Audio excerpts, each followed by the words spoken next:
ബി.ജെ.പിയുടെയും കോൺഗ്രസിന്റെയും രണ്ടാംഘട്ട സ്ഥാനാർത്ഥി പട്ടിക ഇന്ന് പ്രഖ്യാപിക്കും. അമേഠിയിൽ രാഹുൽ ഗാന്ധിയും റായ്ബറേലിയിൽ പ്രിയങ്കയും മത്സരിക്കുന്നതിൽ തീരുമാനമുണ്ടാകും. നരേന്ദ്രമോദി 2 മണ്ഡലങ്ങളിൽ മത്സരിക്കുന്നതിലും ഇന്ന് തീരുമാനമുണ്ടാകും. ജാർഖണ്ഡിൽ CPI ഒറ്റയ്ക്ക് മത്സരിക്കും. സംസ്ഥാനത്ത് എറണാകുളം, വയനാട്, ആലത്തൂർ, കൊല്ലം എന്നിവയാണ് BJP സ്ഥാനാർത്ഥികളെ പ്രഖ്യാപിക്കാനുള്ള മണ്ഡലങ്ങൾ.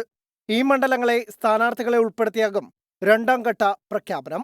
പത്മജ വേണുഗോപാലിനെ സ്ഥാനാർത്ഥിയാക്കുന്നതിലും സസ്പെൻസ്. 195 സ്ഥാനാർത്ഥികളെയാണ് ആദ്യഘട്ടത്തിൽ പ്രഖ്യാപിച്ചത്. മുതിർന്ന നേതാക്കളെ രംഗത്തിറക്കിയാണ് കോൺഗ്രസ് തെരഞ്ഞെടുപ്പിനെ നേരിടുക.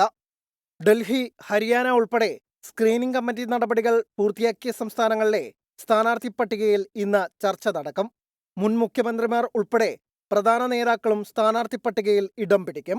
രാഹുൽ ഗാന്ധിയെ വയനാട് കൂടാതെ അമേഠിയിലും പ്രിയങ്കയെ റായ്ബറേലിയിലും മത്സരിപ്പിക്കാനാണ് ഹൈക്കമാൻഡ് നീക്കം.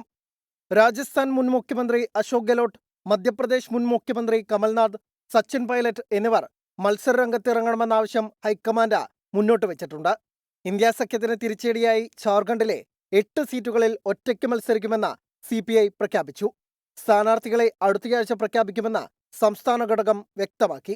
സീറ്റ് വിഭജന ചർച്ചയിലെ മെല്ലപ്പോക്കാണ് ഒറ്റയ്ക്ക് മത്സരിക്കാൻ CPIയെ പ്രേരിപ്പിച്ചത്. CPIയുടെ നീക്കത്തിനെതിരെ ജാർഖണ്ഡ് മുക്തി മോർച്ച രംഗത്തെത്തി. 24 ഡൽഹി.